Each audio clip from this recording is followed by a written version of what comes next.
Hello bookish friends. Have you ever read a book so insane that by liking it, it genuinely makes you wonder if you need therapy? Because that is this book for me today. Now, for those of you that are new, I have had a long-standing series on my Clock app where I did a weird book series. And I would read weird books and I'd talk about them. Since I was away for a little while, it's been gone for a little while, but I'm bringing it back today and I have quite the book to tell you about. Just a quick spoiler alert time, because we will be going through the entirety of this book, so if you don't want any spoilers, maybe save this one and come back to it later after you've read it. This book is called Warrior's Woman by Johanna Lindsey, and you can kind of think about it a little bit like Vikings in space. It is a glorious 90s sci-fi old school romance. Join me for story time today as I tell you about this book, why it is so insane, what it's about, what I think it was maybe trying to do, although I really couldn't tell you, and then whether I recommend it, which is a very loaded question. So the book is basically set on a different planet, I guess by the descendants of current day humans, so it's set in the future. The universe is very spice obsessed to the point that they have stress clinics, they call them, where you can go like however many times a day you want, I guess, and get some stress relief. And they have this term that really made me want to die the whole time, whereas they refer to people that are yet to be spiced. I'm trying to navigate like YouTube being a bit weird with swears and spicy things, so you know what I mean when I say yet to be spiced, right? They've never done the spice before. The term that they used for that is breached. And they just keep saying, you haven't been breached yet. And I don't know why, but it really made me feel quite ill to refer particularly to women. It's mainly used in the female context. I don't know what they use actually for men. I don't know if they use breached as well. But for women, they're just like, oh, you haven't been breached yet. Would you like to be breached by me? And so they have this very archaic rule, even though it's the future, whereby if you are I think it starts out being 25 and you are not yet a breached individual, you will be breached. And if you don't, they will literally take you to a stress clinic, you will be paired with someone, and they will breach you whether you want it or not. And then a horny dictator takes over, and he lowers that age to 18! 18! Or 20. I think it might be 18 though. And he removes all women from positions of powers. He essentially tries to go back to like the 1600s where women were just property to be used by men. And the heroine in this book is called Tedra. Now she is a Sec 1, which basically is like a special forces security type person, and she is touted from the beginning of the book of being like this absolute prodigy. She is this amazing Sec 1 officer, she's this amazing fighter, she blasted through the training that you need to be a Sec 1, which is like top of your game, like the most skilled and talented people out there are Sec 1. She blasted through that in a matter of years, and she's only like 20, 21, 22, 23, somewhere around that age. Bear that in mind because it will come back into play later. She has amazing combat skills and is the most incredible person ever. Now, despite being this incredible military fighty person, it makes very clear at the start of the book, because she has a scene where she has a bath and she takes her clothes off and just surveys herself in the mirror so that we have the privilege of knowing what she looks like. And it's basically like, she's very long, she's got all these long legs and she's got a long lean body, but she still has soft feminine curve. This was the part where I was reading the book where I was like, oh yes, we're in the 90s. Yes, we are. Because God forbid we had a muscly woman. The book starts off with this premise of this evil dictator taking over and trying to enslave women, it seems. So what does Tedra do? Well, the way that he takes over, he seems to have made an alliance with a different race, so like an alien race. They're very humanoid. They look completely humanoid, just to be clear. I'm not going to have any weird alien dicks today. And they are like barbarians. They are absolutely massive. And one of the things that's really hammered home in this book is how tall she is, because she is, wait for it, 5'10". No wonder she is yet to be breached. Who would breach a 5'10" woman? But then she sees these massive barbarian men, because they are, wait for it, at least 6'3". And she's like, oh, maybe I'll be breached by him. He basically has made an alliance with this race of like savage barbarian people who are really amazing fighters. And that's how he usurps control. And she's like, okay, I'm going to take my horny AI, we're going to get into that in a minute, and we're going to try and find the planet where these massive barbarian 6'3" men are, and we are going to try and convince some of them to be on our side and like help us take over control from the dictator and install the other person who used to be in control, because he's not been unalived or anything. He's just there being like held in jail or something. So she traverses the universe and she finds that planet, and then guess what? That's her hero and that's the man she falls in love with. Okay, let's do a quick run through of the plot. So we know about the dictator. She gets on the ship with her AI, and her AI is like, hey girl, you've yet to been breached and you're getting really old. You're 23 already. I think that you should be breached. I think you should be spiced. I think that you should be spiced no matter what. I think, in fact, if it comes to it, you should be graped. I will arrange for you to be graped if you don't get breached. And the casualness in the way that these characters consistently throughout the book talk about grape as if it's funny, as if it's a little humorous. Oh, haha, my AI said that if I don't lose my spice, yet to be spice status soon, she's going to arrange for someone to grape me. That's so funny. The way that they do that was very jarring, I'm not going to lie. She crash lands on this planet, and this is where I need you to recall the fact that she is like this genius, prodigy, fighting extraordinaire security person, because she crash lands on this planet and she meets a leader of one of the, I don't know if you'd call them tribes per se, but one of the communities on this planet. And he is very charming. He is, because he comes from a race of people that enslave women. And they think that there's nothing wrong with that. And it's a really charming hero. So he very charmingly sees her and is like, woman, why do you exist without my permission?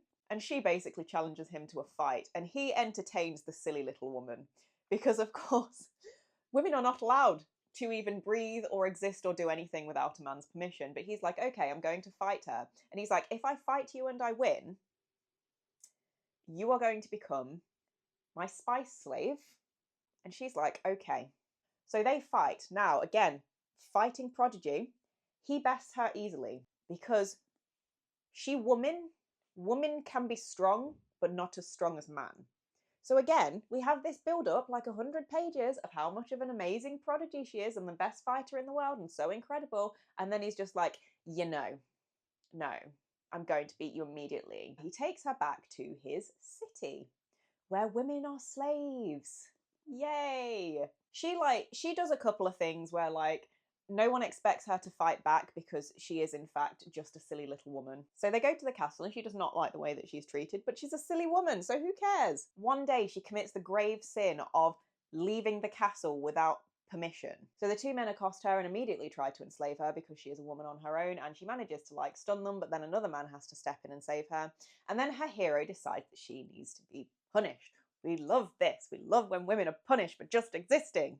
How he decides to punish her is they have this special like concoction that can make them, not only their mind go very hazy and they not really know what they do, but can eliminate all kind of excitement, spicy desire, right? So he takes it, but he takes too much. And what these men apparently regularly do to punish women, because they don't really hit them or anything like that, they just SA them. They take this thing so that they don't feel any kind of spicy desire, and then they work these women up repeatedly over and over again and then deny them as punishment. So that's what he does, but it's only meant to last for like an hour, but because he takes too much, it lasts all night and he barely has any recollection of what he's done.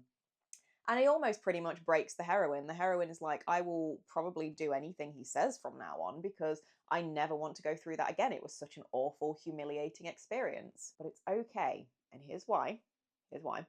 Because he feels bad about it. And he says to her, I'm really, really sorry that I did that to you. I took too much of the stuff. I didn't intend for it to go on that long. And I should never have done that. And I'm really sorry. And then he says, but if you ever do something like that again, I will punish you again. And I will do this to you again. But I will make sure that it only lasts the 1 hour instead of like the whole 8 hours that I subjected you to. More shit happens. And, you know, she manages to make a little bit of progress with him in the sense of like, hey, maybe women shouldn't be enslaved. But he never fully gets there in the book. I will say that. And eventually they go somewhere and they have like a cave-in. And her AI, by the way, her AI could pull her out of the situation at any time, but the AI just refuses because she's like, nah, you need to get some. Don't care if it's grape, you need to get some. And they try and justify it later by being like, well, when you fought her, she didn't have a single bruise on her, so you were clearly trying to be gentle, so therefore you deserve to breach her, is what the AI says. Anyway, they have like a cave in, and he is basically gonna unalive, very severely injured. So the AI beams them up and puts him in his little medical thing and then heals him. He finally believes her that she is from like a different planet and is a spacefaring woman, because throughout the whole book he doesn't believe anything that she says because she's just a woman. The world almost rejoices when he almost unalives, but then, crushing misery and devastation, he survives. And he basically says, yes, I will help you get your slightly less evil dictator back on the throne. So he goes and he brings all of his army, and they go and get the slightly less evil dictator off the throne. And then it turns out she's pregnant, and she's like, well, where I'm from, they, like, when you get pregnant, they'll take the baby out and grow it in a test tube. And he's like, no, you will birth that baby the normal way, because that's how we do it, and therefore that's how you will do it. So we love taking choices away from women. She is going to birth a boy. Mixed feelings about that one. I mean, it's a yikes all around. And then the final 20 pages of the book are her basically like having to browbeat him into saying that he loves her. And here's how it goes. This is page 422, last page of the book. She's saying, I want to hear only that you love me. And he responds, but warriors do not love. And she says, well, that's a challenge. And blah, blah, blah. And then just a short paragraph later, he says, warriors do not love. They should not. But here is one who does. I love you, woman. That's nice, calling her woman. Not her name, which he does know, 422 pages in. I love you, woman. My heart cries with how much I love you. She says, oh, Chellan, because that's his name. I don't think I mentioned it. I don't think I needed to. And then he sighs as if he's a put-upon man and said, this was to make you happy. And that's the end of the book. Those are like the main plot beats of the book. Let's talk about it. I've already given some of my thoughts of this book, but I'm not going to lie.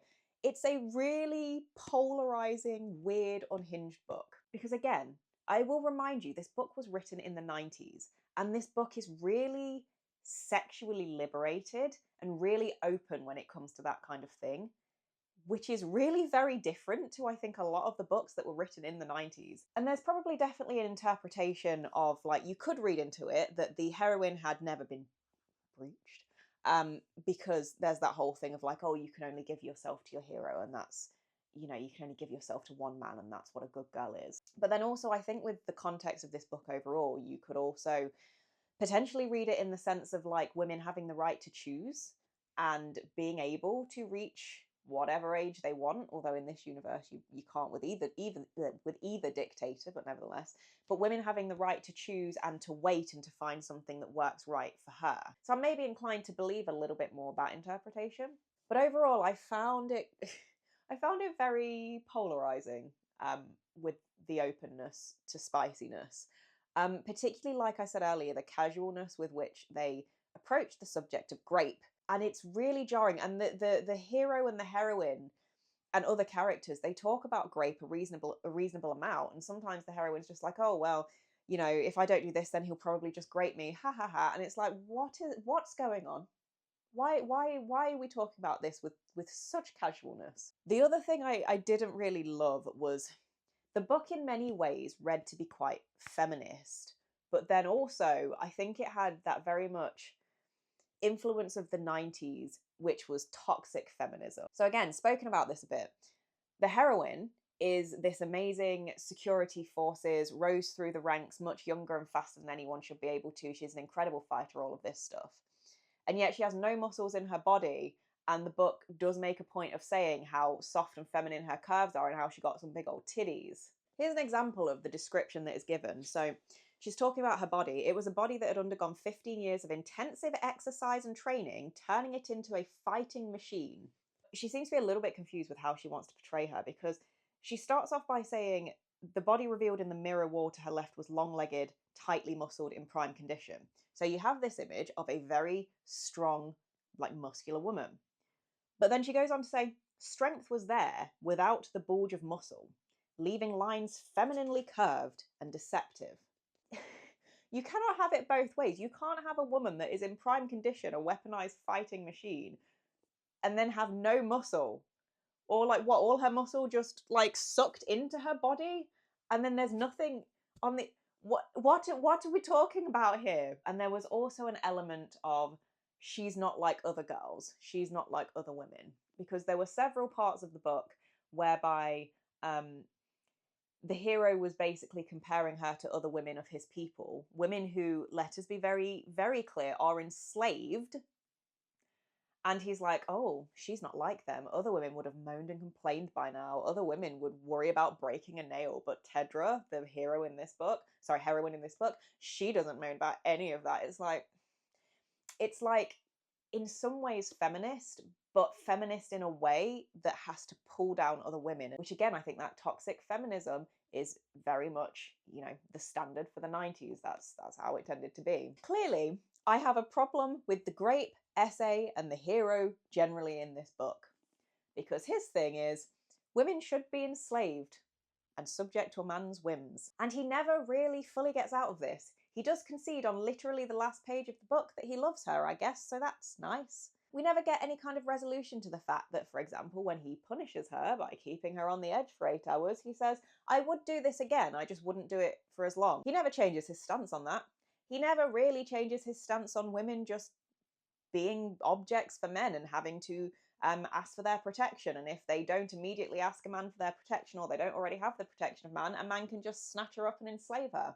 One of the scenes I also really didn't appreciate and didn't like is we have the scene where he punishes her, keeping her on the edge. She then actually decides one day to do something similar to him. So she finds out that the reason he was not into her at all was because of this concoction that she didn't know about. She decides to take it and do the same to him. And hers is much arguably less bad than him. I don't think it goes on for quite so long. But she wakes up the next morning and is just racked with guilt, and everybody, like side characters, come crawling out of the woodworks to be like, oh, you're a bitch. Like, oh, girl, you shouldn't have done that. That was so out of order. Like, what is wrong with you? How dare you do that to him and make him think that you didn't want him? He feels sad now. He feels sad because he wanted you last night and you didn't want him. Bearing in mind that men do this to women in this universe all the time because that's one of their preferred ways to punish women. I really didn't appreciate that because girl was just getting her lick back and she's made to seem like a villain when everybody does it. There is probably a lot more to say about this book, but let's not go on for a rant for too long because I will never stop. Overall, I really conflictedly enjoyed this book. I am one of those people that can go into a book and say, well, this is probably going to be problematic, but I can read it for science. And I found this book very fascinating in that regard, reading it to get a bit more of an insight to the attitudes of the time. But I can't say I really loved it. So I gave this ultimately a 3.75 out of 5. I will say that I did go into this book with preconceived notions and prejudices that this was going to be, I guess, in some parts more problematic than it was.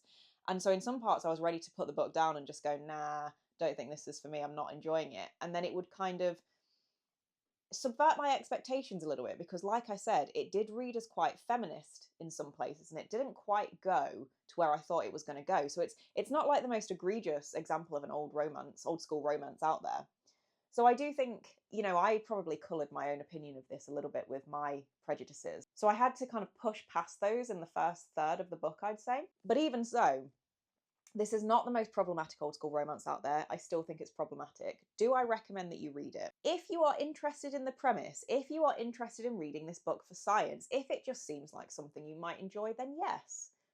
But bear in mind everything I've said. Bear in mind if you have any triggers, there is the potential that this book could trigger you because it doesn't deal with quite a few things very sensitively.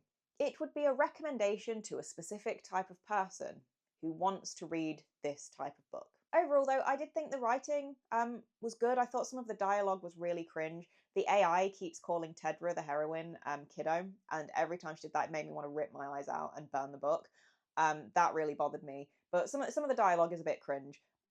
But generally, it's well written. I can see why Johanna Lindsey was so popular at the time, and I can imagine this being a very, really quite revolutionary book for the time as well. So, that's Warrior's Woman.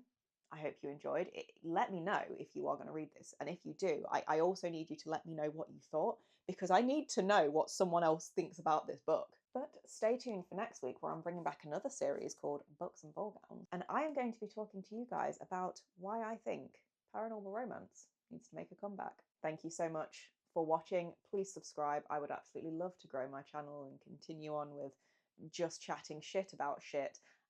Appreciate all your support. Thank you so much. And I will see you in the next video. What do you think of the book, Kobito? Do you think book was good? I know.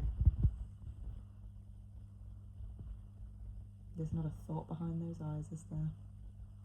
No.